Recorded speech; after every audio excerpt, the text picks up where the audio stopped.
What's up everybody, this is Colin Dijs from Dijs University, and in this video I will show you how I make hundreds of dollars every single day on Clickbank using a very simple strategy and how you can do the exact same.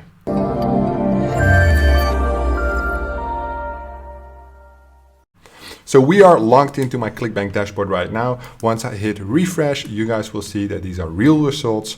Over $3,500 this week, $1,000, $2,500, $1,500, and the Clickbank week starts on Wednesday. It's only been 2 days and we already had $1,500 for this week. Obviously, because we had two quite big days, yesterday and the day before yesterday.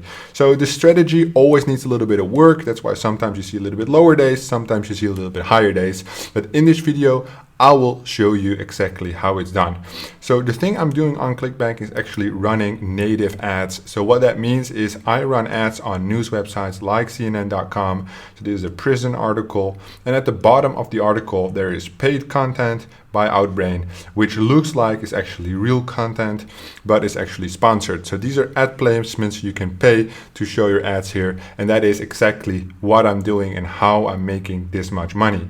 I'm not running through Outbrain. I'm using a native advertising demand side platform called Volume DSP. And in this video, I will show you what I'm doing and what I've done so far. So I run ads in the Nutra vertical, so health and fitness products on Clickbank. I've been promoting for the last, I would say, week a different product. So that started on Tuesday. That's why Monday there was no revenue because I was switching out my product. The reason being too high refund rates. So as you can see, when I go to my affiliate, I did $21,000 in sales last month, of which 1.6 were refunds, and even this month I get hit with refunds from last month. So on the new product I had 0 refunds so far, 0 chargebacks. The product I was promoting before was Laptox, a super aggressive Nutra product, which has a gravity of over 500, so it's being massively promoted.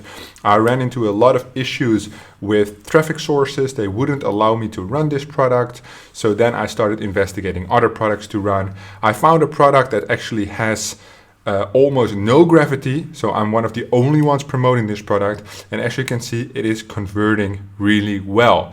Obviously with native ads, as any paid traffic source, you have to invest a little bit of money to see what works, and then you can optimize it. In this scenario, you see that this month so far, in 5 days, I've pulled in almost $4,500, as today is the 6th. So almost $1,000 a day every day, and that's my goal basically. I want to average $1,000 a day with some nice profit margin. The profit margin usually being up to 55%. I aim for 30%, and if I get a 30% ROI, I'm happy. So that's basically what I'm doing. A new health product right now, still the same vertical, Nutra. I'm running it through native ads, and these are the results I have.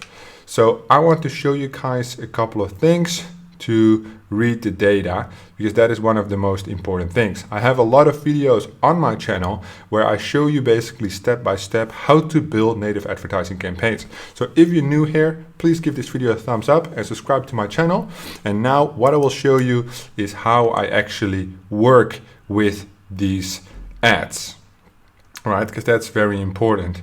One thing is making the ads, the other thing is buying the data, and then it is reading the data. And one is the most difficult part. So what I have here is I have a small selection of my winning placements, which basically means the placements are where the ads are being shown on the websites and which websites. And these is a selection of the top ones I have so far, the ones that are making me money. This one obviously making me a lot of money. This one making me a lot less money, but it also almost spent nothing. It spent 16 cents. It got 2 clicks and 1 purchase. That's just coincidence. But this one had got over 1,500 clicks.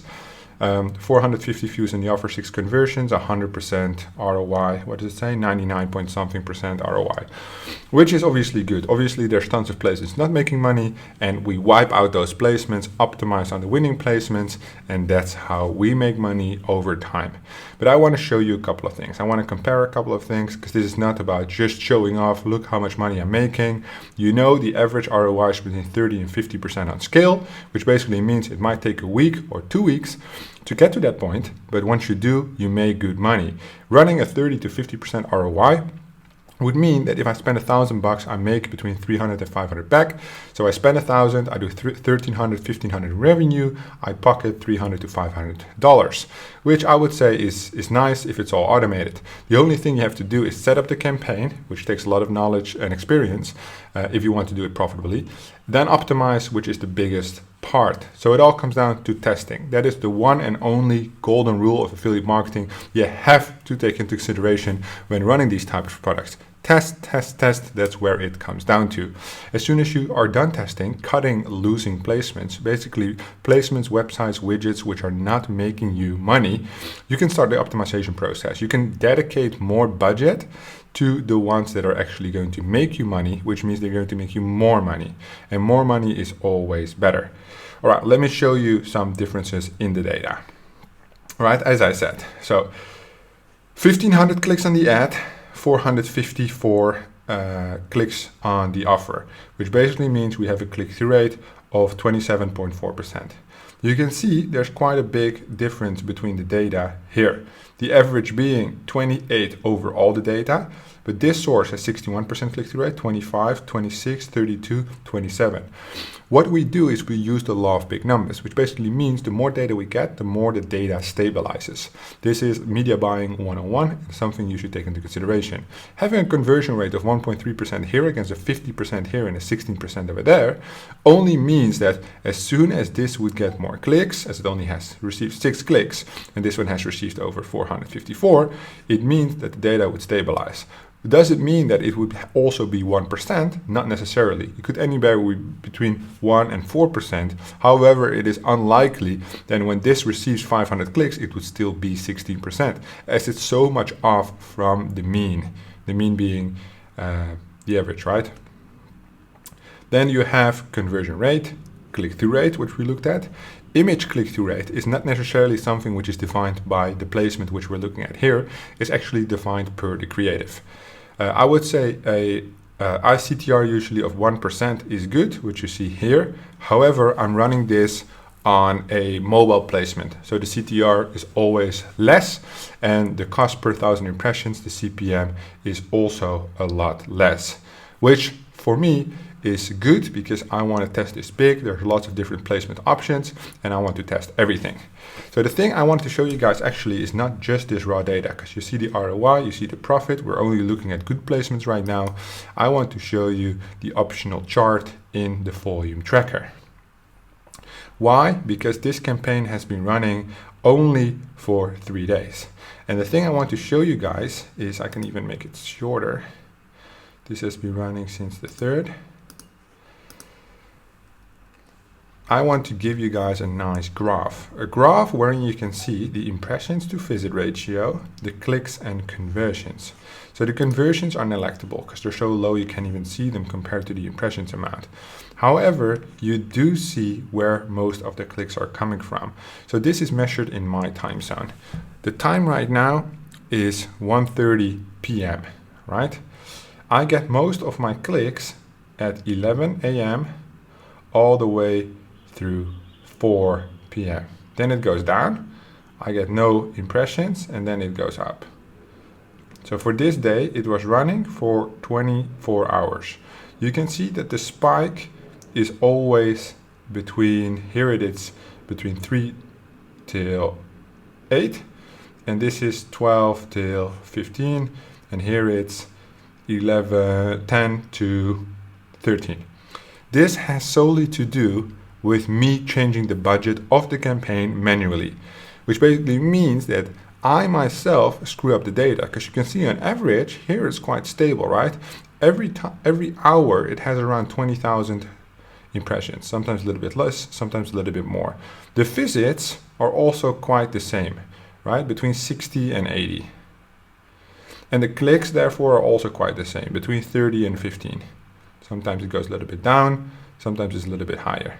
Then it continues that pattern on the right side, but not at 20, but 40K impressions. Double the clicks, double the visits. You can see?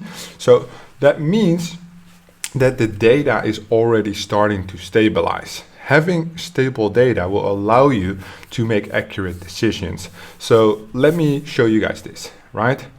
I have, let's say, 10 total websites that I'm starting with, right? I spent money. I spent all of them $100. Then I know four of them didn't make any conversion. 3 of them are not profitable, but did make a conversion, and the other 3 are very profitable. Then I removed these 4, so I moved that budget to these 3, right? Let me just take one hand away. So 5 conversions profitable, 5 conversions not profitable. Then what we do is we take these 5 conversions, not conversions.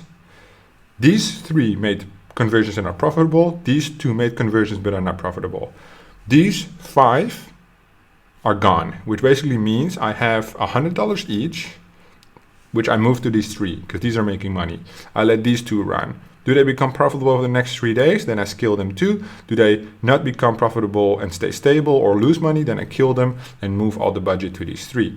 These 3 are going to make all the money back that I invested on the other 7. That's basically how it works. Might explain it a little bit in a confusing manner, but that's basically how it works. Then what you will have over time is you will populate more and more data. The data will become more and more stable, and in that fashion, you know how to optimize. And that's what I said in the beginning of the video. It all comes down to testing. What I tested through my Clickbank efforts is I tested one product.